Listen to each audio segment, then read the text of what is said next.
Shalom, Holy Blossom. Sociological trends are fascinating things, aren't they? For example, in 2018, fairly early on in my own rabbinic education, Rabbi K's ordination class from HUC-JAR had a very specific trajectory. Over 90% of those newly minted rabbis were headed into very traditional rabbinic roles, serving congregational pulpits across the United States. And in his class's case, it really was just the United States. There were two outliers. One was a US Navy chaplain, and one rabbi became an itinerant preacher, serving multiple small communities throughout the southern US. They'll flash forward a mere 5 years to my ordination class in 2023, and the numbers have really changed considerably.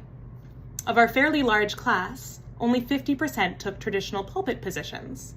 The other half can be found working in a variety of roles and organizations. Sure, we have our Hillel campus rabbis and a military chaplain, but we also have several entrepreneurial or out-of-the-box positions, like one of my colleagues who is now a Jewish-centered birth doula, and we also have the founder of a new Tikkun Olam startup. And two of us, myself included, took on the calling of the engagement-based Rabbinate. I share this shift in the rabbinic field with you all because I believe it demonstrates a response to the changing face of liberal Judaism in North America, and the way that the Rabbinate is growing and changing with today's Jews. I also want to share with you why I chose a non-traditional Rabbinate, though as you can see from the numbers that I just shared with you, it's quickly becoming far less non-traditional. When I was working as a senior Jewish educator for the Hillels of Georgia, I was stunned at how effective Hillel International is at building relationships and strengthening Jewish identity through an engagement model. The intensive focus on relationship building that I did on campus bore brilliant fruit.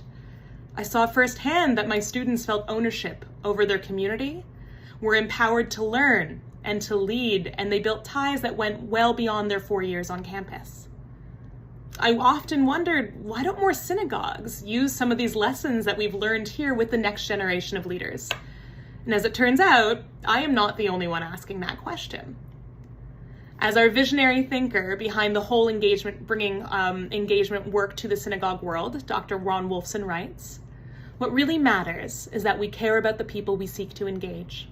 When we genuinely care about people, we are not only welcome them, we will listen to their stories, we will share ours, and we will join together to build a Jewish community that enriches our lives." More than once in the past few weeks since I started my role as Director of Outreach and Next Gen Engagement here at HBT, I have been asked if I would be looking to take on a pulpit as well. And I can appreciate the curiosity, as having a rabbi in charge of engagement is very new to Holy Blossom, and indeed to Toronto's community in general. But the honest answer is, this is my pulpit.